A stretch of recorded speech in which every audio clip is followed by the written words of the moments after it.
la intención de alabarme, que tiene el deseo de agradarme a pesar de todo lo que pueda estar viviendo.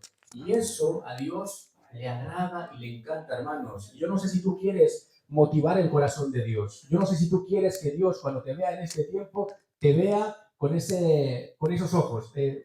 Gloria a Dios. Un cambio. Un cambio. Samuel, estos aparatos suelen dar problemas, pero claro, son impedimentos. Gloria a Dios. Adelante. Gracias. Madre, tengo otro micrófono, me siento ahí importante ahí con estas cosas, ¿verdad? Como que bueno, son cosas que al final vendrán bien, ¿verdad? Tener el vídeo grabado, imagino que es por eso. Así que quiero empezar lo que es el mensaje de esta mañana haciendo una pregunta. O sea, mejor dicho, ¿quién quiere que en su vida se cumplan las promesas de Dios? ¿Puedes levantar tu mano? Es hermoso, porque en las promesas de Dios hay mucha bendición. Por ejemplo, hay una promesa, ¿verdad? Ahí en el Salmos 37:4, que dice: deleítate en el Señor, deleítate en Jehová, y Él concederá los anhelos que están en tu corazón. Qué hermoso pasaje. Yo cuando leía estas cosas, o cuando leo, digo, qué hermoso, Señor, porque aquí dice que tú vas a cumplir los deseos, los anhelos que hay en mi corazón.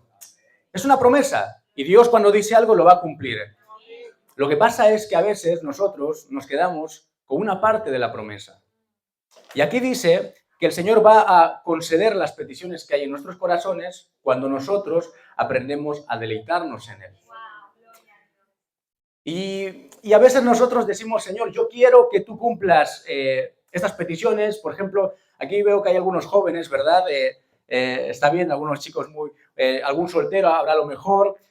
Yo me acuerdo de esa época en la que yo tenía este anhelo en mi corazón, el de tener una novia, el de un día casarme. Hoy, la verdad, Dios cumplió ese anhelo, como dice aquí, esa petición. Yo decía: Señor, no entré en esa dinámica de desesperación, porque de hecho, cuando entré en esa dinámica de adelantarme o de intentar ahí forzar o hacer algo fuera del tiempo de Dios, Dios no me respaldaba. Y cuando empezó Dios a respaldar mi vida y cuando finalmente cumplió ese deseo de juntarme a esa sierva, ¿verdad? No está mi esposa hoy aquí, pero bueno, ella está en la iglesia, está sirviendo y tal. Me hubiera gustado que hubiera estado aquí, pero hoy estoy casado porque un día yo aprendí a deleitarme en el Señor. Y cuando uno se deleita en el Señor es cuando entonces Dios empieza a cumplir las peticiones que hay en nuestro corazón. Porque aquel que se deleita en el Señor lo que hace es buscar de Dios, lo que hace es agradar a Dios, y de manera natural Dios empieza a poner sus anhelos, sus deseos, su voluntad en nuestro corazón, y nosotros tendemos a agradarle. ¿Por qué hay tanta gente que está frustrada y cuando dice: es que la Biblia no se cumple? O es como que Dios parece que lo que dice no es cierto, porque Él dice que Él cumple las peticiones que hay en los corazones, y yo le he pedido a Dios que me acompañe con esta decisión, que bendiga esta decisión, y Dios no lo ha hecho, o Dios no lo está haciendo. El problema es que nosotros nos quedamos con la parte buena de esto, pero no entendemos que tenemos que deleitarnos. Porque hay veces que nosotros le decimos: Dios, bendice esto, y ni siquiera le hemos preguntado si es suyo. Ni siquiera le hemos dicho: Dios, esto es conforme a tu agrado. Hay otra promesa. ¿Cuántos quieren que Jesús esté con uno todos los días, en cada momento, en cada circunstancia? ¿Tú quieres que Jesús esté contigo? Yo lo anhelo, siempre. Sobre todo cuando las cosas van mal, yo quiero que Jesús esté ahí. ¿Sabéis lo que pasa? Esta promesa, que está muy bien, que es una promesa de parte del Señor, que Jesús mismo la dijo, también está condicionada a una circunstancia. Esta promesa no es para todos. Esta promesa de que Jesús dice: yo voy a estar contigo todos los días hasta el fin del mundo, esto no lo dijo a todo el mundo. Jesús, esta promesa, esto se lo dijo a sus discípulos. Y les dijo en un contexto, les dijo: vosotros tenéis que ir a ser discípulos, tenéis por aquí, ¿verdad?, la visión, discípulos, tenéis que ir a ser discípulos, tenéis que predicar el evangelio, bautizar a la gente y enseñarles todo aquello que yo os he enseñado. Y ahí después de eso dice: y he aquí, yo estoy con vosotros todos los días hasta el fin del mundo. Es decir, las promesas de Dios tienen su contexto. Yo me acuerdo, sin conocer mucho de la Biblia, un poquito, porque de niño, muy de niño, iba a la iglesia y se me quedaban cosas, pero luego fui creciendo y me aparté del Señor. Toda mi adolescencia fue un desastre, yo apartado del Señor. ¿Y qué pasaba? Que yo, claro, como me sonaba algo de esto, decía: es que Dios ha prometido estar con nosotros. Yo me acuerdo que era un rebelde, me acuerdo que hacía las cosas mal, engañaba a mis padres, viví una vida bastante desastre. Pero ¿qué pasaba? Llegaba la noche y antes de ir a dormir, porque me estaba costando dormir, ¿verdad? Había noches que me costaba dormir, le decía: Dios, bendice mis sueños, acompáñame en esta noche. No, en otras palabras a lo mejor, pero lo que le estaba diciendo a Dios es, Dios, estate conmigo. Pero la realidad es que Dios no estaba conmigo. Porque yo era una persona que no me había arrepentido, que yo pecaba de una manera consciente y no quería dejar el pecado atrás. Y cuando uno tiene esa actitud, Dios no le puede acompañar, porque sus promesas siempre están condicionadas a una realidad. Nosotros no podemos forzar la voluntad de Dios y decirle, Dios, acompáñame, estate conmigo, si nosotros no hacemos lo que a nosotros nos toca. Por eso en esta mañana me gustaría hablar justamente acerca de esto. Porque sabéis que en esta relación que tenemos con el Señor, Él no falla. Él va a cumplir siempre sus promesas. Si Él te ha dicho algo que quiere usarte, que quiere bendecirte, si Él te ha prometido algo y te ha dicho quiero usarte de esta manera, quiero que seas ejemplo para tu familia, yo voy a estar contigo, ¿sabes qué? Eso Dios lo va a cumplir. Lo que pasa es que, como dije antes, esas promesas tienen algo más, tienen una parte que a nosotros nos corresponde y nos toca. Me gustaría hablar de algo que es muy práctico, algo que estoy seguro que cuando tú salgas de aquí vas a poder empezar a practicarlo o incluso hoy mismo, me gustaría. Y tiene que ver con la fidelidad. Sabéis, hay veces que no recibimos las promesas de Dios o Dios no cumple sus promesas o las promesas se quedan en el aire. No porque Dios no quiera bendecirnos, no porque Dios vaya a fallar o porque se haya olvidado, porque es olvidadizo, ¿verdad? Y dijo, ahí va, le había prometido esto, ahora voy a ir y voy a bendecirle. Dios no funciona así. Y hay veces que Dios no cumple sus promesas sencillamente porque en nuestro corazón, en nuestras vidas, no estamos mostrando fidelidad. Y la fidelidad es algo imprescindible para que Dios pueda cumplir sus promesas. Si no hay fidelidad en nuestras vidas, Dios no va a poder obrar. Y si quieres pruebas, y si alguno dice, vale, eso está muy bien, pero ¿dónde lo pone en la palabra? Bueno, hay infinidad de lugares donde pone y habla de estos principios, pero me gustaría que estudiemos a un joven, a un muchacho que recibió una promesa de parte de Dios y no la recibió y se cumplió instantáneamente. No fue que Dios le dijo, te prometo esto, y en un chasquido de dedos se cumplió la promesa. Pasaron años y hubo un proceso que transitó este joven hasta que esa promesa se cumplió. Y en ese proceso, desde que la promesa fue lanzada hasta que se ejecutó, José, es de quien voy a hablar, José tuvo que mantenerse fiel al Señor.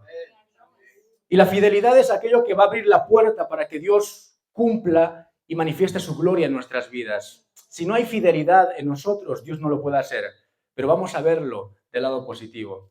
Hermanos, si nosotros somos fieles al Señor, si nosotros somos capaces de, si Dios nos dice que hagamos algo, que no hagamos algo, mantenernos en esa decisión, si somos fieles al Señor, Dios va a cumplir sus promesas.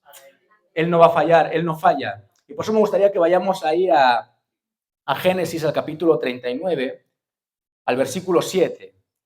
Y ahí vamos a estar viendo acerca de este joven. Me encanta porque todo esto más o menos empieza a suceder cuando José tiene 17 años.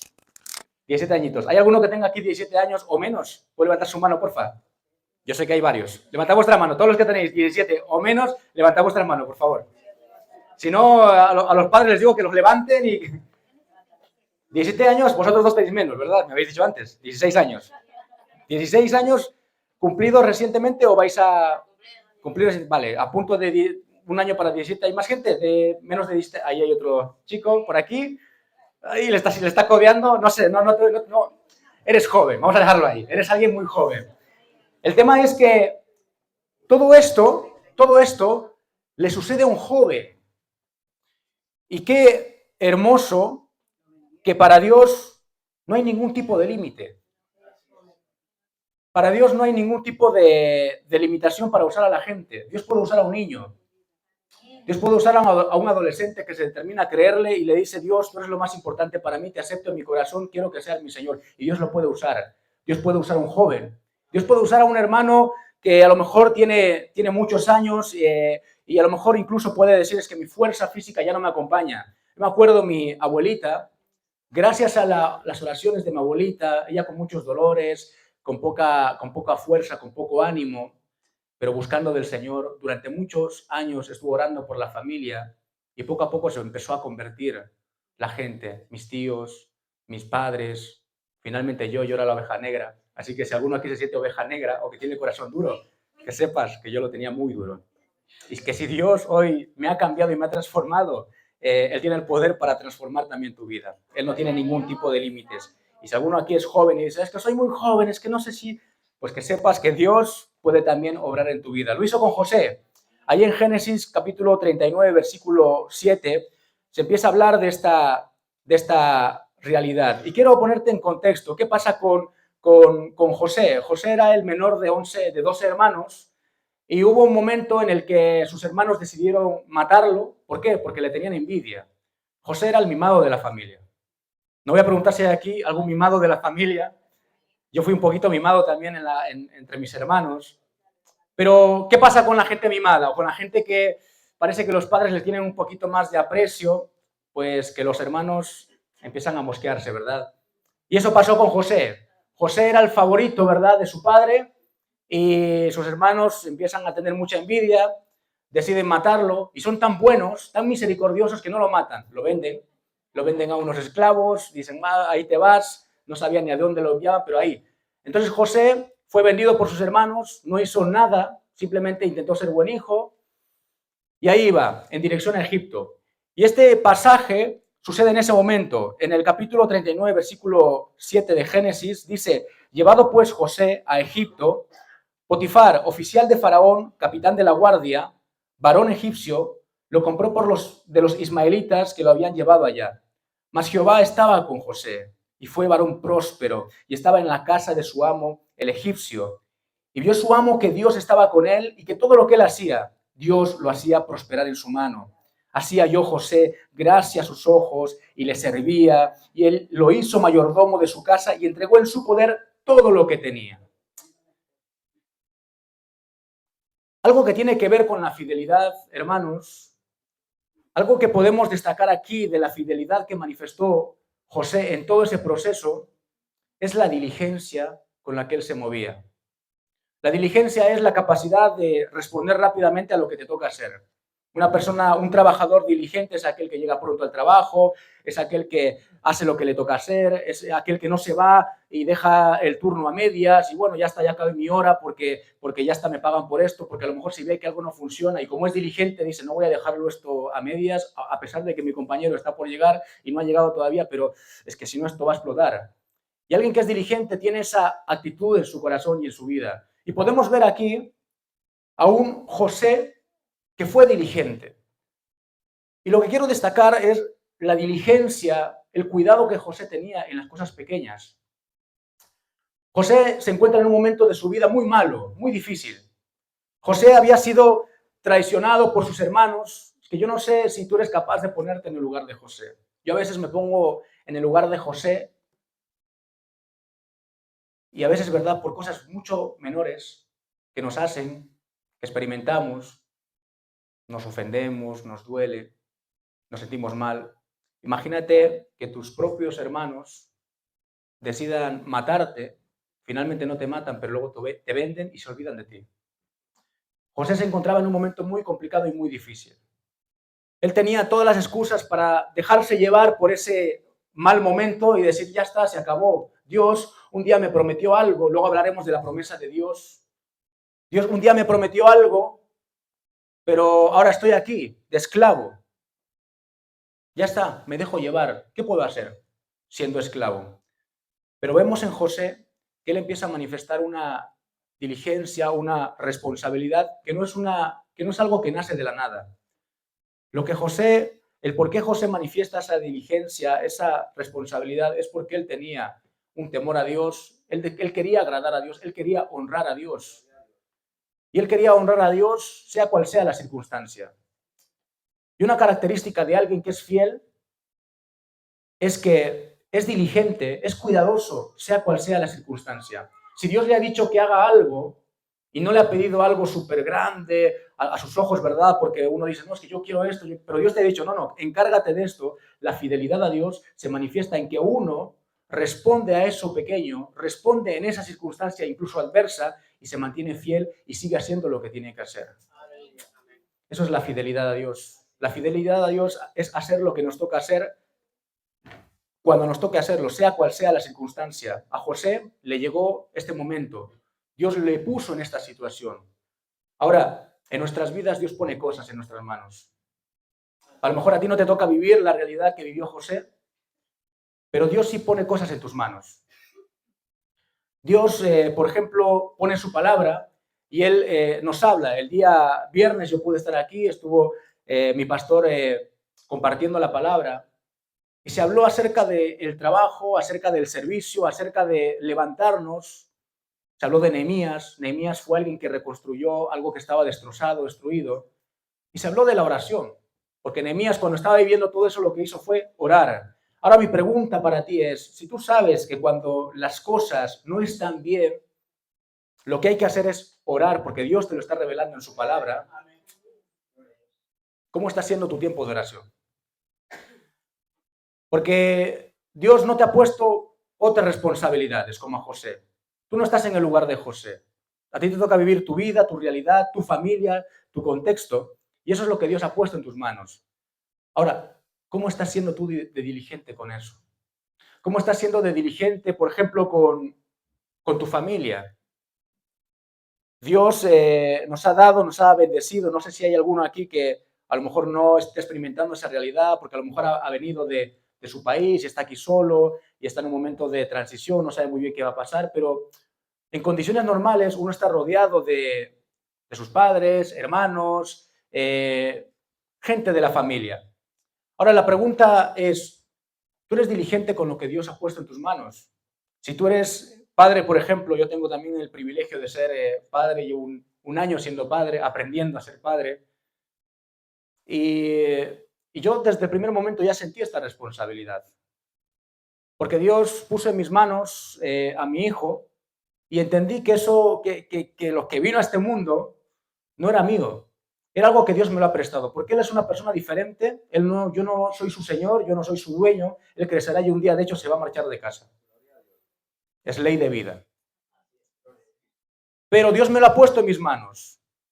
Y hasta que Él no salga de casa, lo que Él haga, lo que Él viva, va a depender en mucha medida de lo que yo haga y lo que yo diga, el cómo le acompañe. Eso es lo que Dios ha puesto en mis manos. Y a veces nosotros miramos un poco hacia afuera, miramos y pretendemos otras cosas, pero sabéis, algo que se manifiesta en el corazón de alguien que es fiel es que es capaz de mirar lo que Dios ha puesto en sus manos y ser diligente con ello. ¿Qué ha puesto Dios en tus manos? ¿Cómo te está hablando Dios a tu corazón? ¿Qué es lo que Dios te está diciendo que tienes que hacer? ¿Cómo te está diciendo Dios que tienes que activarte o que tienes que corregir? Eso, hermanos, es ser diligentes con lo que Dios nos ha pedido. Y sabéis, el que es diligente, el que busca agradar a Dios, es honrado por Dios. La palabra de Dios dice ahí en 1 Samuel 2:30, esto lo dijo Dios, yo honraré a los que me honran. Y a veces nosotros queremos que Dios nos honre, nos exalte, que Dios nos bendiga y que cumpla las peticiones que hay en nuestro corazón, pero nosotros no le estamos honrando. Pero si lo miramos desde otro lado, aquel que es capaz de honrar a Dios, aquel que es capaz de ser diligente y atender a la voz del Señor, a todo lo que Él está diciendo, si Dios nos dice, es tiempo de ayunar, es tiempo de pelear, es tiempo de acabar el mirar a otro lado y echar la responsabilidad en otro lado, sino uno asumiendo su responsabilidad, porque si cada uno asume su responsabilidad, esto empieza a funcionar. Y si Dios dice que es tiempo de eso, y tiempo de trabajar, y tiempo de servir, y tiempo, como decía la hermana, ¿verdad?, de tiempo de comprometernos con la obra, porque la ofrenda y todo lo que damos tiene que ver con la obra de Dios, no tiene que ver con otra cosa. Y Dios dice, tenemos que comprometernos porque hay que levantar esto, porque yo lo voy a hacer, porque yo tengo el poder para hacerlo. Vale, Dios lo dice, pero también nos dice que a ti te toca una parte. Y en nosotros está el ser diligentes con lo que Dios nos está hablando. Por eso yo te animo a que seas diligente con las cosas que Dios ha puesto en tus manos. te va a tocar meditar, te va a tocar pensar, analizar qué es lo que Dios ha puesto en tus manos y cómo lo estás haciendo. Pero es muy importante porque si no somos diligentes, Dios no nos va a poder bendecir. Algo que también vemos en la vida de José, que es un ejemplo para nosotros, algo que tiene que ver con la fidelidad, es la integridad. Ahí vamos avanzando en el capítulo 39, estamos, ¿verdad? Vamos al versículo 7. Dice, aconteció después de esto, ¿después de qué?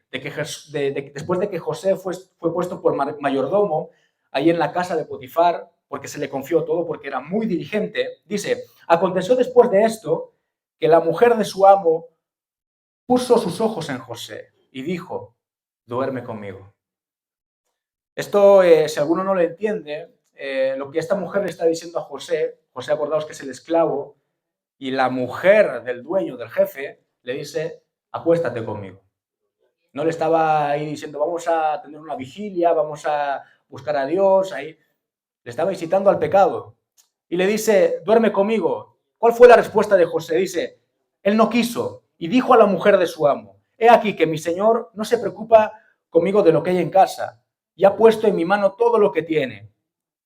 No hay otro mayor que yo en esta casa y ninguna cosa me ha reservado sino a ti, por cuanto tú eres su mujer. ¿Cómo pues haría yo este grande mal y pecaría contra Dios? Aquí vemos un ejemplo de integridad. No había nadie en casa. Esta mujer era muy insistente. Esta mujer tenía un problema. Tremendo problema. Y José, a lo mejor cuando había gente, pues dice, no lo voy a hacer por el testimonio, ¿verdad? Por lo que otros vayan a decir de mí. Pero hubo un momento en el que él se quedó a solas. Y de hecho esta mujer dice que le cogió de la ropa y casi se lo arrancó. Porque José tuvo que salir desnudo. ¿Sabéis, hermanos? La integridad no se basa o no se fundamenta en nuestro deseo de ser buenas personas. La integridad se basa en el temor de Dios. Nos toca constantemente salir a las calles a evangelizar ahí con la iglesia en Pamplona. Y cuando hablamos con la gente y le hablamos de la salvación y de Dios, muchos dicen, es que yo soy bueno. Es que yo soy bueno, yo no soy tan malo como estos, como los políticos, ¿verdad?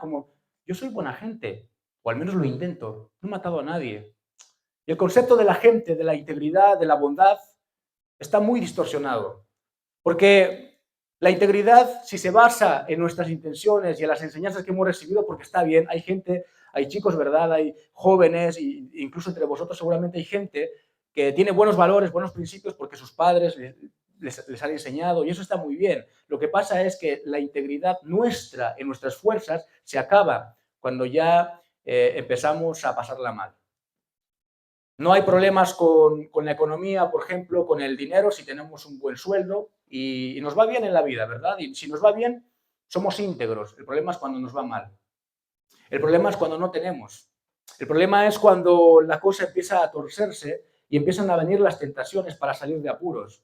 La integridad se manifiesta en ese momento. ¿Y qué es lo que te sostiene a ti si no tienes temor de Dios? Aquel que no tiene temor de Dios, su integridad está un poco camuflada, intenta quedar bien, tiene buenos principios, está bien.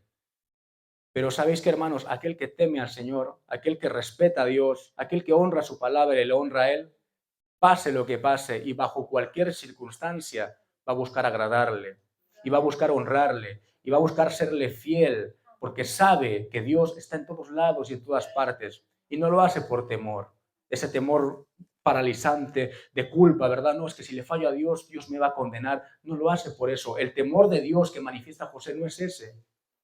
El temor de Dios que manifiesta José, esa integridad que él manifiesta es porque él amaba al Señor. Porque él a lo mejor no conocía a Jesús como nosotros hoy en día le conocemos, pero le fue dada una palabra de parte de Dios. Y en su corazón él recibió algo de parte de Dios. ¿Y sabéis qué es lo que hizo él? Él dijo, yo voy a guardar esta promesa, voy a guardar esto que Dios me ha dicho. Y como Dios me lo ha dicho, yo voy a mantenerme en integridad. Porque a él le debo rendir mi vida y las cuentas y todo lo que soy. Y la integridad a veces nos cuesta cosas. El ser íntegro nos cuesta a veces perder ciertas cosas. Y en este caso a José le costó mucho.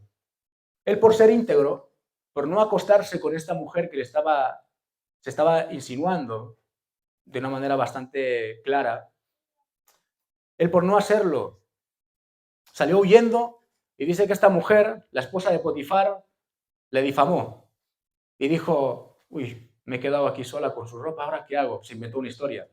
¿Cuál fue la historia? Empezó a gritar, este hombre hebreo, que habéis traído aquí, me ha intentado deshonrar. Luego llega el esposo, el jefe de la casa, y le cuenta esta mentira y le dice, es que este hombre ha buscado avergonzarme. Claro, José, ¿quién era? No era nadie, era un esclavo. Y esta mujer, que era la esposa, le dice esto, ¿y qué hace el jefe? ¿Qué hace Potifar? Pues lo mete a la cárcel. Y a veces, por ser íntegros o por buscar ser íntegros y mantener nuestra integridad delante del Señor, nos tocará perder cosas. Y hay veces que igual nos va a tocar quedarnos solos. Hay veces que no mantenemos nuestra integridad por miedo a quedarnos solos. Pero a veces va a pasar, y pasa. Y a José le pasó. Lo que pasa es que lo que me encanta del Señor, hermanos, es que Él es fiel. Acordaos que estamos hablando de la fidelidad nuestra hacia Él, pero por encima de nuestra fidelidad está su fidelidad. Y aquí dice, en el versículo 20, el jefe tomó su amo a José, lo puso en la cárcel, donde estaban los presos del rey, y estuvo allí en la cárcel. Pero escucha el versículo 25. Pero el Señor estaba con José y le extendió su misericordia, le dio gracia en los ojos del jefe de la cárcel. Aunque nosotros nos podamos quedar solos y aunque nos cueste ciertas cosas, el ser íntegros delante del Señor, el Señor no nos va a dejar solos. Porque aunque la integridad nos cueste quedarnos solos en cuanto a la gente, en cuanto a los hombres, es el momento ideal y perfecto para que Dios empiece a obrar y manifestar su poder. Porque entonces nos damos cuenta que el único que permanece fiel y el único al que debemos creerle y aferrarnos es al Señor, es a Dios. Y dice aquí que fue tirado a la cárcel José, pero después de eso viene Dios y estuvo con él y le extendió favor y misericordia. Y hermanos, la misericordia no solamente es cuando fallamos. Qué bien nos hace la misericordia cuando nos equivocamos. Dios ha sido muy misericordioso conmigo. He fallado muchas veces, me he equivocado muchas veces y he experimentado la misericordia de Dios, cómo Dios ha obrado, me ha levantado, me ha amado, me ha perdonado mis pecados. Eso está bien, pero la misericordia no solamente se manifiesta cuando fallamos. La misericordia de Dios también se manifiesta cuando de una manera injusta, como estaba siendo con José, lo estamos pasando mal, estamos buscando ayuda y auxilio, y ahí empieza Dios y viene y nos atiende con su misericordia y con su amor. ¿Sabes por qué? Porque Él nos ama. Porque Dios es nuestro Padre. Y a veces nos olvidamos y tenemos miedo, y por miedo no somos íntegros. Pero nos olvidamos que Dios es nuestro Padre. Y que aunque nos quedemos solos, Él va a permanecer con nosotros. Y Él no nos va a dejar. Y yo te pregunto a ti, ¿tú a quién quieres tener de tu parte? Si tu integridad va a determinar que acabes con tus amigos, con la gente que te aprecia, pero que te está llevando al pecado, o por otro lado, por ser íntegro, te vas a quedar solo, si tú decides ser dejado y no eres íntegro delante del Señor, vale, estarás acompañado por gente que te va a aplaudir el pecado, o que tú les vas a aplaudir el pecado. Pero si tú eres capaz de ser íntegro, y a lo mejor te quedas sin estos, pero te quedas con Dios, yo te pregunto, ¿a quién quieres de tu lado? ¿Quién quieres que pelee por ti? Sabes, la gente falla y la gente se va. Yo cuando me convertí al Señor, yo buscaba esa falsa integridad. Era íntegro en apariencia, pero cuando me iba con mis amigos por ahí de fiesta y hacíamos cosas que no estaban bien, no pasaba nada. Los tenía ellos, hasta que me convertí al Señor. Jesús me dijo, eres un pecador, si no te arrepientes yo no puedo estar contigo. Me arrepentí. Mis amigos quedaron de lado, esos supuestos amigos con los que estaba siempre por ahí, de juerga, siempre hacíamos, quedábamos, ya no estaban. ¿Y sabes qué? No me dolió, ni me molestó. lo entendí. Ya no compaginábamos. Pero lo hermoso de eso es que, vale, unos salen, unos se van, pero otro entra. Y el que entra es poderoso. Y el que entra no te falla. Y el que te empieza a acompañar no te va a dejar nunca. Y no te va a desamparar nunca. La gente, las personas, incluso las buenas personas con buenas intenciones, yo incluso me pongo como ejemplo, yo puedo acompañar a la gente, pero mi amor y mi paciencia se agota. Soy hombre, igual que la tuya, pero la de nuestro Dios y nuestro Señor no se acaba nunca. Por eso, hermanos, nos conviene ser fiel al Señor. Y si tenemos que perder cosas y ser íntegros delante del Señor, no importa. Sí, dolerá, será difícil, pero siempre recibimos mucho más del Señor, recibimos mucho más de Él. Y lo tercero que vamos a ver es que algo que acompaña a la fidelidad que podemos ver en la vida de José es la paciencia. La paciencia es la capacidad de esperar a que algo se cumpla. Y vemos que José tuvo que ser muy paciente, porque no fue una semana dura la que él tuvo.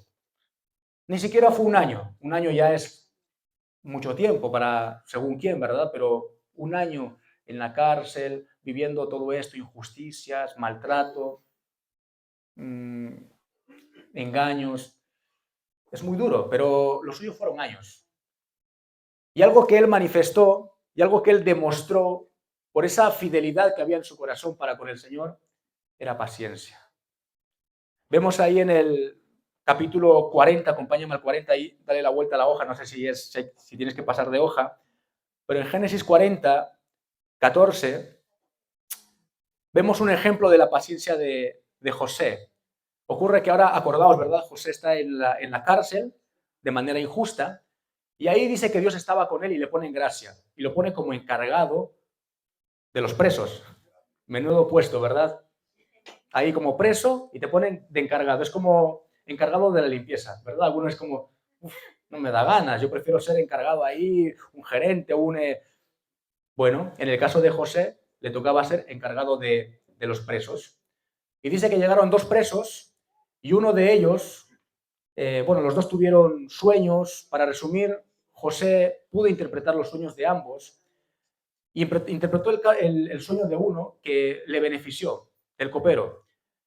El sueño básicamente termina en que él saldría después de 3 días y estaría nuevamente con el faraón, porque era un preso de la realeza. Y en este momento, después de José interpretar su sueño, le dice a este preso, acuérdate pues de mí cuando tengas ese bien, cuando vuelvas al palacio, cuando estés con el faraón nuevamente, acuérdate de mí y te ruego que uses conmigo de misericordia y hagas mención de mí a faraón y me saques de esta casa. Aquí vemos un hombre, ¿verdad?, con una buena intención. ¿Cuál era la buena intención de José? Dice, mira, yo te he hecho un favor. Tú estabas aquí abrumado, estabas pasándola mal, tuviste un sueño que no sabías qué quería decir ese sueño. Yo te lo interpreté, Dios lo interpretó. Ahora, cuando salgas de aquí, porque vas a salir, porque te lo estoy diciendo yo, y de hecho pasó eso, acuérdate de mí. Ve a Faraón, intercede por mí, habla bien de mí. Que llego aquí, porque luego también dices que estoy aquí de manera injusta, no, yo no tengo por qué estar aquí. Claro, imaginaos, José no era de piedra, ¿eh? José era un hombre, era un joven, era alguien que tenía sus luchas, sus pensamientos, y él le dice con la buena intención, ¿verdad?, al copero, cuando vuelvas ahí al palacio, cuando vuelvas ahí delante de Faraón, acuérdate de mí. Vamos a avanzar unos versículos hasta el 23, Génesis 40, 23, y dice, y el jefe de los coperos no se acordó de José, sino que se olvidó. Y vemos a José que avancemos un poco más, a Génesis 41:1, aconteció que pasados 2 años tuvo Faraón un sueño y ahí empieza ya la parte final de esta prueba de José. Ahí ya Faraón lo llama, tuvo un sueño y ahí interpreta y ahí ahora vamos a llegar a eso. Pero aquí vemos que pasaron 2 años, solamente en la cárcel. Pero no sabemos los años ya a lo mejor con certeza, pero fue mucho tiempo en el que José manifestó paciencia. Y quiero aclarar lo que es la paciencia, porque algunos confunden la la paciencia con la resignación. Hay veces que nosotros creemos que estamos siendo pacientes con Dios, pero en realidad lo que estamos es resignados. ¿Sabes cuál es la diferencia? Aparentemente puede ser la misma. Tú ves a una persona como diciendo, ya está, esperaré. Pero la diferencia está en que una persona que está resignada es una persona que ya dejó de tener fe en el Señor. Es una persona que dejó de depositar en Él su esperanza y entró en una dinámica de apatía y dice, bueno, si Dios lo hace bien y si no lo hace también. Esa actitud no es una actitud de alguien que está esperando pacientemente al Señor, según la Biblia. Esa actitud, esos pensamientos, es de alguien que se ha resignado a vivir lo que le ha tocado vivir. Y hay veces que a nosotros, como José, nos toca vivir cosas duras, difíciles, que Dios nos dijo que iba a ser algo, no lo está haciendo, y eso es difícil de sobrellevarlo. La paciencia, hermanos, es en medio de ese proceso, en medio de ese caminar, seguir confiando en el Señor, tener fe y caminar con alegría, sabiendo que aunque no lo estemos viendo ahora y aunque las cosas se están torciendo, dependemos del Señor. Y el Señor es fiel. Y cuando Dios dice que va a hacer algo, Él lo va a cumplir. Y cuando nosotros tenemos esa convicción en nuestro corazón, podemos caminar pacientemente. Y podemos caminar en medio del valle de sombra y de muerte pacientemente. ¿Por qué? Porque hay una confianza puesta en nuestro corazón. Sabemos que si Dios ha prometido que algo va a hacer, Él lo va a hacer. Y no vivimos resignados, sino vivimos con fe. Ahí dice en Hebreos 10:36, para ir acabando, porque os es necesaria la paciencia para que, habiendo hecho la voluntad de Dios, obtengáis la promesa. Hay veces que queremos que Dios cumpla su voluntad y sus promesas, pero no estamos dispuestos a ser pacientes. Pues según su palabra, según la palabra del Señor, dice que es necesario que obtengáis la paciencia y que hagáis la voluntad de Dios. ¿Cuál es la voluntad de Dios? Pues tener paciencia, conforme lo que estamos hablando, seguir agradando a Dios. Porque aquel que es paciente hace lo que José hacía. ¿Qué hacía José? A José le tocaba estar ahí de esclavo, de siervo, y la actitud de alguien que es paciente, ¿cuál es? Una actitud de buscar la excelencia. Alguien que se ha resignado, si le toca vivir la realidad que le tocó a José, ¿qué habría hecho? Alguien que se resignó y que estaría enfadado con sus hermanos, incluso con Dios, porque dice, es que Dios me prometió que yo iba a hacer algo y ahora estoy aquí sirviendo a esta gente, a estos egipcios. Alguien que se resignó, su actitud seguramente sería muy contraria a Dios. Pero alguien que tiene paciencia dice, mira, ahora me toca estar aquí. Ahora me toca vivir esto. Pero yo confío en el Señor. Y como sé que mi vida y las promesas de Dios dependen de Él, entonces yo voy a seguir aguardando su promesa, porque Él lo va a hacer, porque Él va a cumplir. Y yo no sé si tú confías en el Señor y crees que Dios es fiel para cumplir sus promesas. Pues si es así, te voy a animar a que te pongas en pie. Vamos a ir terminando.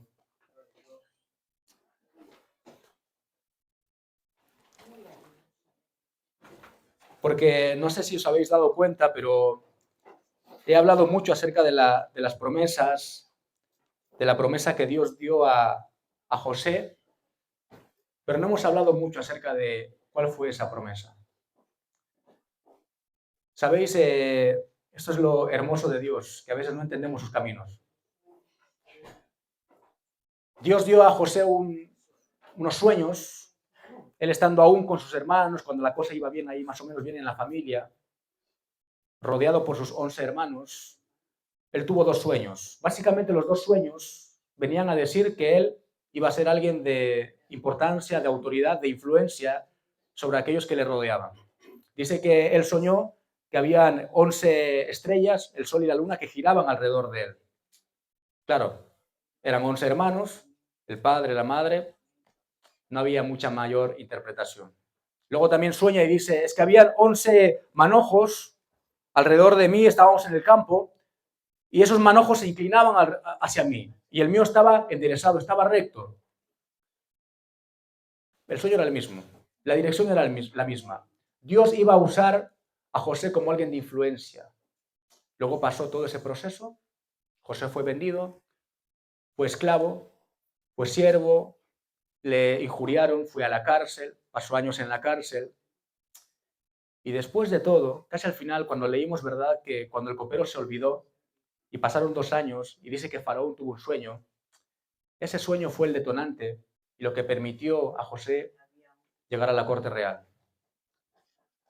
José interpretó el sueño de Faraón y a consecuencia de eso, el Faraón dijo, este es alguien diferente. Aquí hay algo especial porque nadie puede interpretar los sueños que yo tengo y él lo que ha dicho, esto es sobrenatural. ¿Y qué pasó con José? Faraón lo puso por encima de todos.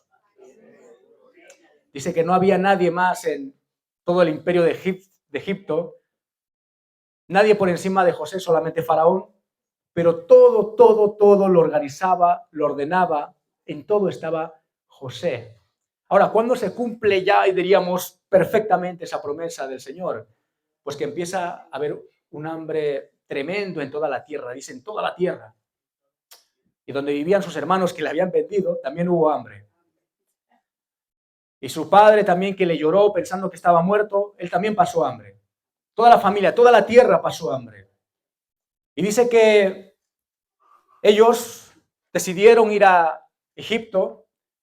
En ese momento ya José era el gobernador de Egipto. Entonces, ¿con quién creéis que se encontraron los hermanos y luego después el padre cuando fueron a Egipto? Con José. ¿Y sabéis lo que hizo José? Dice que él entendió en todo ese proceso que él no fue puesto para ponerse por encima de los demás, ¿verdad? Como para creerse ahí el importante, y por eso giraban las cosas alrededor de él. Ahí, al final, casi de la historia ahí de Génesis, dice que él fue elegido por Dios para la preservación de vida en la tierra. La familia de José pudo sobrevivir y no murieron de hambre, porque hubo alguien que estaba puesto de gobernador, que estaba puesto para administrar la tierra, alguien que tenía temor de Dios y alguien que vio la gloria de Dios. Y cuando nosotros vemos la gloria de Dios en nuestras vidas y las promesas se cumplen en nuestras vidas, está bien por nosotros, gloria a Dios, gracias a Dios por sanarme, por restaurar mi familia, pero Dios siempre va más allá. Y las promesas que se cumplen en nosotros salpican, en el buen sentido, a aquellos que nos rodean. Y cuando Dios restaura una familia, ¿sabéis, hermanos, lo hermoso y lo poderoso que es eso? Alguno dirá, igual está complicado el tema. Igual tenemos que preguntarnos entonces, ¿cómo está siendo nuestra fidelidad al Señor? Porque Dios no va a fallar y Dios no va a invalidar su palabra. Si Dios te dijo que va a hacer algo en tu vida, si Dios dijo que va a hacer algo con esta iglesia, Él lo va a hacer. Él no es hombre para mentir, su brazo nadie lo puede torcer, Él es el Todopoderoso. Dice el salmista, alzaré mis ojos a los montes, ¿de dónde vendrá mi socorro? Mi socorro viene del Señor, que hizo los cielos y la tierra. Dios tiene el poder, la fuerza para cumplir sus promesas. Ahora, tenemos que preguntarnos algunas cosas y me gustaría que cierres tus ojos para ir terminando. Y te quiero hacer algunas preguntas y según esas preguntas que puedas analizar tu vida, tu realidad en cuanto a tu fidelidad al Señor. A lo mejor Dios te dio promesas, gloria a Dios por ello, conoces a lo mejor la palabra de Dios, sabes lo que Dios tiene para tu vida, pero quiero hacerte unas preguntas. Y las preguntas son, ¿eres diligente con la palabra de Dios? ¿Buscas agradarle con todo lo que haces, como lo hizo José? ¿Te mueves con integridad? ¿O hay algo que te avergüence, que te acuse delante del Señor?